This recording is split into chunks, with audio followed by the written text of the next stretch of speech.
एक भक्त आया, 15 दिन पहले की बात है, कि जी मैं ब्रह्मा विष्णु महेश का कट्टर पुजारी था, विष्णु और शिव का। आपके विषय में एक भक्त ने बताया तो मुझे बहुत बुरा लगा। आपका एक चैनल के ऊपर इस प्रोग्राम मैंने देखा, आप जो बताने लगे तो मैंने आपको बहुत बुरा भला कहा, बहुत गालियां दी, लेकिन फिर भी मैं जल भूनकर भी सुनता रहा तो मेरी चौंध टूट गई। मेरा मोतियाबिंद का ऑपरेशन हो गया, मैं अक्षमा याचना करता हूँ। मैंने ऐसे परम संत को और कुछ शब्द बोल दिए, क्या मेरा उद्धार हो सकता है? तो पुण्यात्माओं, परमेश्वर कबीर जी कहते हैं कि पूत पिता से बेमुख होई तो भी पिता जानमंद होई। कि पिता से बच्चा जैसे शराब पी रखी किसी लड़के ने, और पिताजी समझाने की चेष्टा करता, उसको बुरा भी बोल देता है, उसके ऊपर हाथ भी उठा देता है कि उस शराबी ने बेरा नहीं बोली, पूछने तू कहाँ के बोल रहा है। तो जब उसके शराब नशा उतर जाता है, पिताजी फिर भी उसको सीने से लगाता, उसको अपना बेटा बुरा नहीं लगता, उसको ना बेटी बुरी लगती। तो ऐसे ही आप इस चीज़ से परिचित नहीं हो, इस दास को ये ज्ञान हो गया कि आप दो नहीं हो, ना आप अलग नहीं हो, ना हिंदू अलग है, ना मुसलमान अलग है, ना सिख अलग है, ना ईसाई अलग है। आपका कोई शत्रु नहीं है, काल ने हमें शत्रु बना रखा है आपस में विभाग करके। ये यही चाहता है कि डिवाइड एंड रूल, इनकी आपस में दुर्गति होती रहे, ये भगवान से भूल जाएं और उस अज्ञान आधार पर एक दूसरे के साथ लट्ठम लट्ठा रहे। लेकिन परमात्मा का ज्ञान ये सब अंधेरा हटा देगा और फिर हम पहचानेंगे हम कौन है, कहाँ से आए।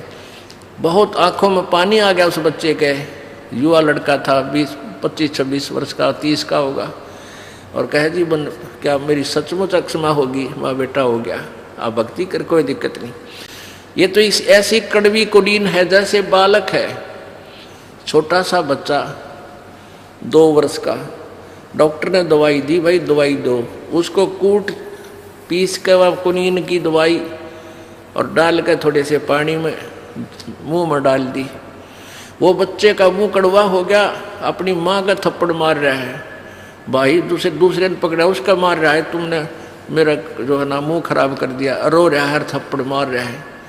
तो माता पिता को बुरा नहीं लगता वो बालक, क्योंकि उसको उनको पता है कि इसको कड़वा लगा इसलिए ये दुखी हो गया बेचारा, ये स्वस्थ हो जाएगा, इसको पिलाना जरूरी है, ये दुख रोए चाहे राजी रहे।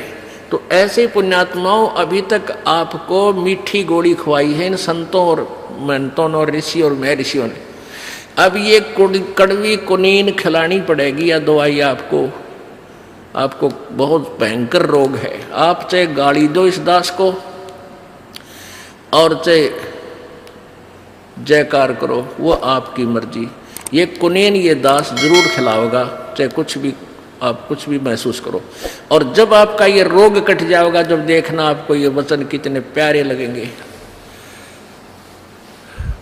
क्या कहते हैं, तुलसी पिछले पाप से हरि चर्चा ना भावे, और जैसे जबर के बेगते भाई भूख विदा हो जावे। जैसे किसी को मलेरिया बुखार हो जा, वायरल हो गया, उसको क्या होगा कि रोटी कड़वी लगे, मनुखा दाख दे दे वह भी कड़वी लगे, किसी वस्तु को नहीं खाता, कहता मैं नहीं खाऊं, कड़वी लगती है। प्रतिदिन खाने वाला आहार भी आज उसको कड़वा लग रहा है। उस जवर के वेग ने, उस जवर के प्रभाव ने, वो मीठी वस्तु भी उस व्यक्ति को आज कड़वी लग रही है, उस जवर के बेगते, जवर के प्रभाव से। उस जवर के उतारने का विधि कौन सा है, मेथड कौन सा है? यही मेथड है कि उसको कड़वी ही दवाई खिलाई जाए, कुनीन खिलावे, ना चाहते हुए भी खानी पड़ेंगी, और फिर वो स्वस्थ हो जाएगा। जब वो कड़वी कुनीन खा के, कड़वी दवाई आहार करके फिर वो स्वस्थ हो जाएगा, तो फिर वो सूखी रोटी भी खाओगा, उसको कड़वी नहीं लगेगी। तो पुण्यात्माओं, अब आपका बुखार उतर गया, ना यहाँ कोई नाचना गाना, ना कोई टनक टनक, किसी प्रकार का कोई साजबाज नहीं। सूखी रोटी खिलाई जा रही है और लेकिन ये बहुत ही पौष्टिक आहार है और आप सहर्ष खा रहे हो, उमंग उमंग कर आ रहे हो, क्योंकि आप स्वस्थ हो गए। स्वस्थ व्यक्ति को भूख लगती है, अस्वस्थ को नहीं लगती। आपको परमात्मा के वचनों की भूख लगती है। आपकी आत्मा से उस दुष्पाप कर्मों का प्रभाव हट गया, आपका बुखार उतर गया ये कड़वे वचन सुन के। तो ये कड़वे वचन ही आपको कुनीन का काम करके आपके अंतःकरण में निर्मलता लाएंगे और फिर आपको ये वचन अमृत तुल्य लगेंगे, जो आज कड़वे लगेंगे, जो पहली बार सुन रहा था। तो परमात्मा ने क्या बताया है कि जैसे आप जी आम का पौधा लगाना चाहते हो, नर्सरी से पौधा लाए, उसको प्रॉपर, उसके बीजने का प्रॉपर तरीका कैसा है कि जड़ को, मूल को गड्ढा खोद के मिट्टी में जड़ को दबाएंगे, फिर जड़ की सिंचाई करेंगे, पूजा करेंगे, जल डालेंगे, खाद डालेंगे, फिर वो पौधा धीरे धीरे पेड़ बन जाएगा। तो टहनियों के फल लगेंगे, उस आम के पेड़ की टहनियों को फल लगेंगे। तो जैसे अक्षर पुरुष एक पेड़ है, निरंजन वा की डार और तीनों देवा शाखा है ये पात्र संसार।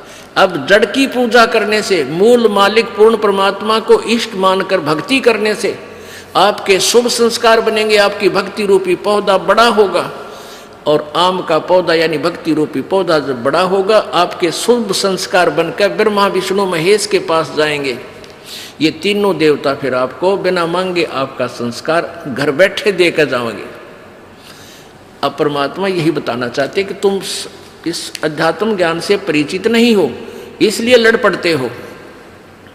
अब क्या बताते हैं परमात्मा, ये देखिएगा, एक भक्ति रूपी पौधा आम का कैसे बीजना चाहिए।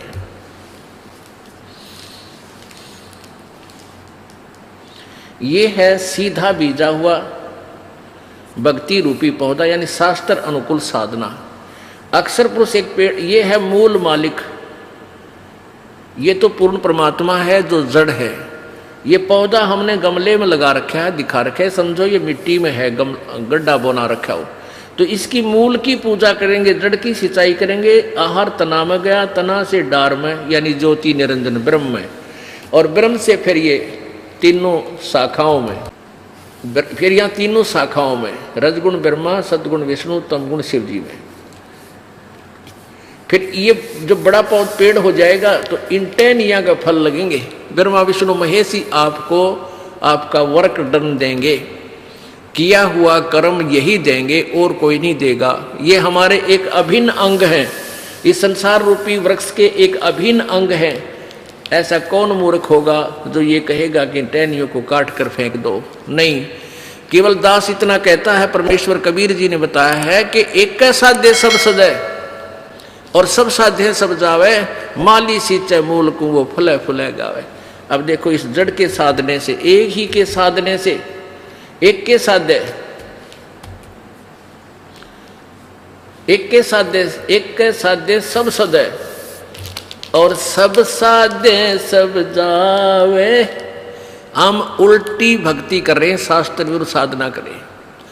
हमने क्या किया है, ब्रह्मा विष्णु महेश की पूजा शुरू कर दी इष्ट मान के, यानी उस पौधे को हमने टहनियों की तरफ से जमीन में गाड़ कर पानी डालने लगे, सिंचाई करने लगे। ये रॉन्ग प्रोसीजर है, ये प्रॉपर वे नहीं है। तो परमात्मा ने ये बताया है कि एक के साध्य, ये सब सद है और सब साध्य सब जावे। भक्ति रूपी पौधा आपका नष्ट हो जाएगा। गीता जी अध्याय नंबर 16 के श्लोक नंबर 23 में कहा कि शास्त्र विधि को त्याग कर जो मनमाना आचरण करते हैं, मनमानी पूजा करते हैं, साधनाएं करते हैं, उनको न तो कोई सुख होता है, न उनकी कोई सिद्धि प्राप्त होती है और न ही उनकी गति होती है। यूजलेस, व्यर्थ। और यही परमात्मा बता रहे हैं कि एक के साध्य सब सद है, एक के साध्य सब सद है और सब साध्य सब जावे। माली सींचे मूल को फले फूले गाए। अगाए माने नो कति डटके फले फूलेगा, जो सच्चाई ठीक करो। ऐसे भक्ति रूपी पौधा आप बोगे, मूल मालिक कबीर परमेश्वर को इष्ट मानकर पूजा करोगे, साधना करोगे, तो आपके यहाँ रहते हुए भी जो आपको सुख चाहिए, आपको यहाँ रहते जो आवश्यक वस्तुएं चाहिए, तो आपका इतना संस्कार परमात्मा ब्रह्मा विष्णु महेश के पास भेज देगा आपके अकाउंट में। और वहां से फिर आपको वो ब्रह्मा विष्णु महेश देंगे आपका वर्क डन। अपनी तरफ से कुछ नहीं देंगे वो। आपने शास्त्रानुकूल साधना की तो आपका पुण्य बना, पुण्य के प्रतिफल में वो आपको यहाँ की सुख सुविधा प्रदान करेंगे, क्योंकि यहाँ के वे तीनों इंचार्ज हैं, इनको अलग नहीं कर सकते।